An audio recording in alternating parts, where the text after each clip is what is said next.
going to say a set of words that you probably never thought belong next to each other. And that is, big piano is lying to you. I know, I just ruined your day. But let me explain. And I'm just going to underscore myself as I do it. There's a few things that people just generally say around piano all the time. And those few things are kind of boiled down to one key fact that's just literally a fact of science that they ignore. So what's that fact of science? I won't make you have to watch the whole video to find out. It's that the piano is just literally switches, and they're not even connected to each other. So when I play this note and I play this note, guess what? There's no way these will ever be connected. Another way to put this is piano has no soul. It's a literal soulless instrument. And what do I mean by that? You could think of the soul of an instrument as being that ability to connect. I can go from this note to the next one without pausing the sound.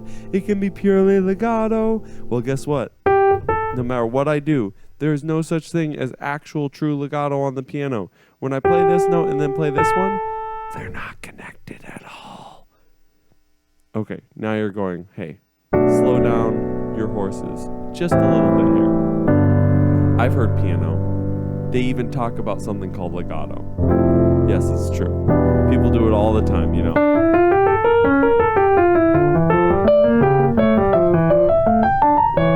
You know I'm doing legato.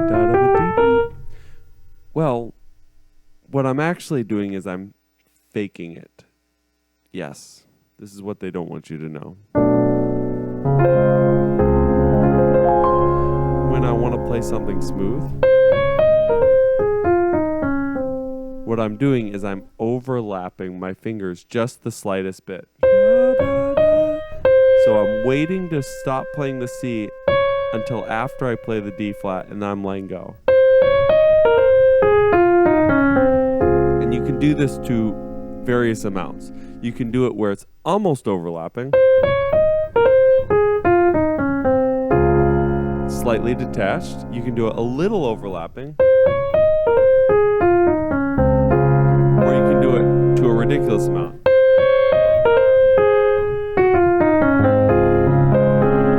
Or you can add in even some pedal. This guy on the floor.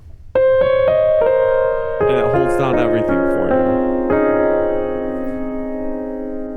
More on this guy in a bit. So, what have we learned so far? They're lying. Piano cannot actually do legato. There's another thing I want to bring up later, but let's start there. What does this mean?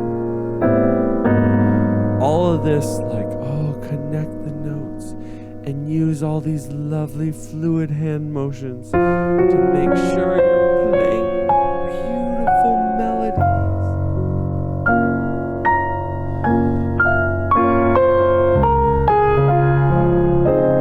It's all a load of garbage. At the end of the day, it's really just a matter of figuring out how much you want that overlap and then using your ears to tune what you're doing to really sell it.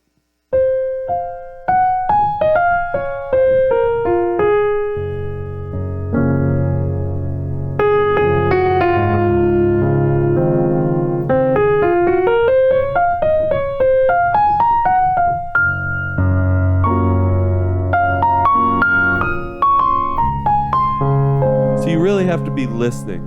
The listening is the big skill. All this movement, woo, not doing you any good. Doing weird stuff with your fingers, hands, not doing you any good. Just listen. Listen to what's happening, and of course, stay relaxed. If you're not relaxed, it's not going to work. What does that also mean about playing fast? Well, it's a huge thing. People do all sorts of weird crossover business. I made a short recently and everybody was ripping me to shreds. Well, I say everybody, just a few angry comments. We're talking about making sure you really cross over And I was talking about how, you just jump to the next one.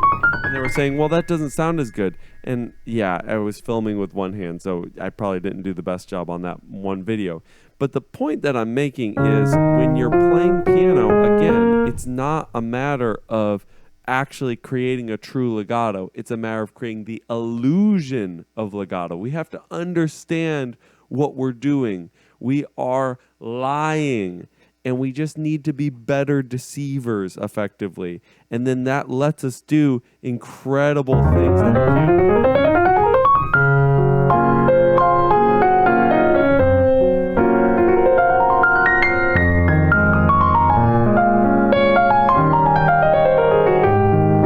You might remember doing something like this, especially if you played like Furlies.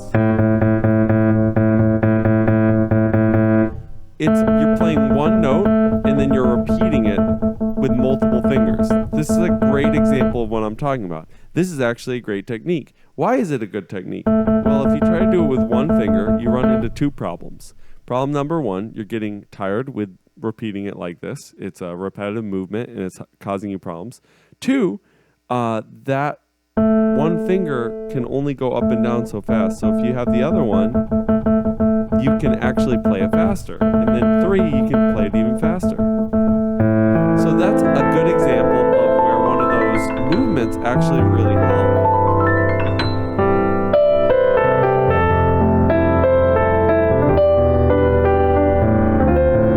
I want to finish up with my last bit of this conspiracy that drives me crazy. And that is arm movement, excessive movement. I've already been addressing it. But do you know what you play the piano with? Do you know what you play the piano with? This guy. And not even all this guy. This guy right here. Here, let me show you. Yeah, because look, watch. Did you see it? Watch. Did you see it? Watch. I just played the piano. That's all you have to do. Now, here's the thing. If I want to play louder, these days, I can just turn it up. But no matter what, I just need to put in more force. That force pushes the key down faster, which hits the hammer faster or triggers the sensor more intensely, which then delivers a louder sound. It's not about more pressure down. It's not about bigger movements. It's literally just about pushing the key down faster, which can all be done in little tiny joints down here. Now, why do people play the piano like this?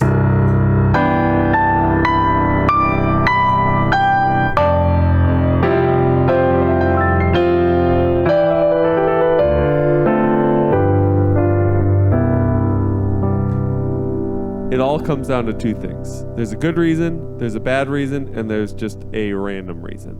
Let me start with the good reason. The good reason is when we use big motions, it's much easier to stay relaxed. And the reason why is we're just accessing all of those lovely joints we have throughout our body to make sure it stays nice and smooth.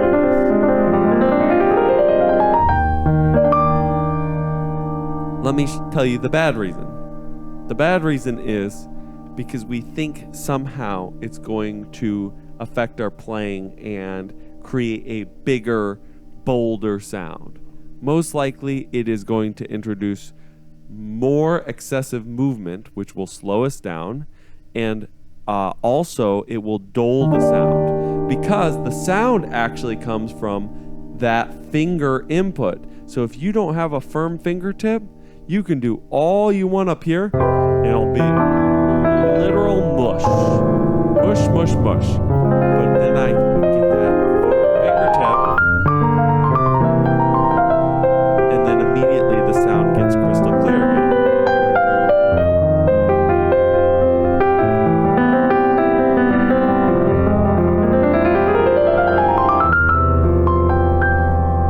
And then the meh reason is just because I like to do it and it looks cool.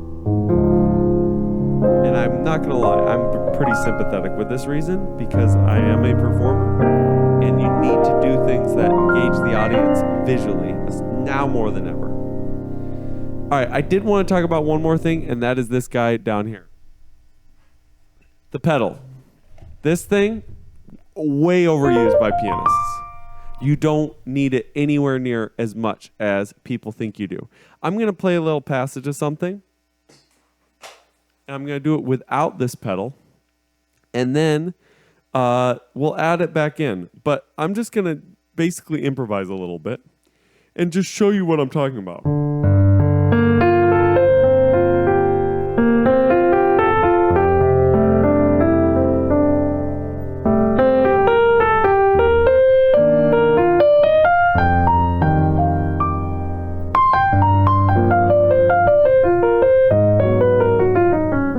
Do you hear how nice and clean that is? Oh, it's lovely. Now I'm going to put the pedal in, and I'm just going to kind of be a little oblivious with it.